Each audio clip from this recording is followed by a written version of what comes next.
എന്റെ പൊന്നെ, കഴിഞ്ഞ ദിവസം സോഷ്യൽ മീഡിയ കത്തിച്ച ഒരു വീഡിയോ ആണിത്. ഒരുപാട് ആളുകൾ അഭിമാനത്തോടു കൂടി ഷെയർ ചെയ്യപ്പെട്ട ഒരു വീഡിയോ. ഇതൊക്കെയാണ് നമ്മുടെ കേരളത്തിന്റെ യഥാർത്ഥ സ്റ്റോറി.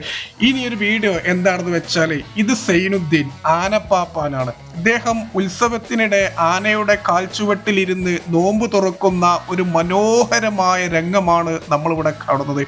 താമരശ്ശേരി സ്വദേശിയായ അദ്ദേഹം തൃശൂർ പാടൂർ പുതുക്കാവ് ക്ഷേത്ര ഉത്സവത്തിന് ആനയെയും കൊണ്ട് പോയതായിരുന്നു. ഇതൊക്കെയല്ലേ സുഹൃത്തുക്കളെ നമ്മുടെയൊക്കെ കേരളത്തിന്റെ യഥാർത്ഥ സ്റ്റോറി. നമ്മൾ കേരളക്കാര് പല വിഷയത്തിലും മറ്റുള്ള സംസ്ഥാനങ്ങൾക്ക്, മറ്റുള്ള ആളുകൾക്ക് നമ്മളൊരു മാതൃകയാണ്. പ്രത്യേകിച്ച് മനുഷ്യ സൗഹാർദ്ദത്തിന്റെ കാര്യത്തിലും മത സൗഹാർദ്ദത്തിന്റെ കാര്യത്തിലും.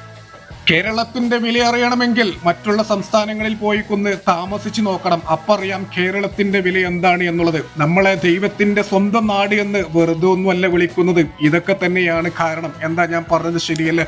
ഈ ഒരു മനോഹരമായ വീഡിയോ എടുത്ത ആ ഒരു സഹോദരന് തലാ ബ്ലോഗ്സിന്റെ ബിഗ് സല്യൂട്ട്. വീഡിയോ ഇഷ്ടപ്പെട്ടാൽ ലൈക്ക് ചെയ്യുക, ഷെയർ ചെയ്യുക, അഭിപ്രായം പറയും.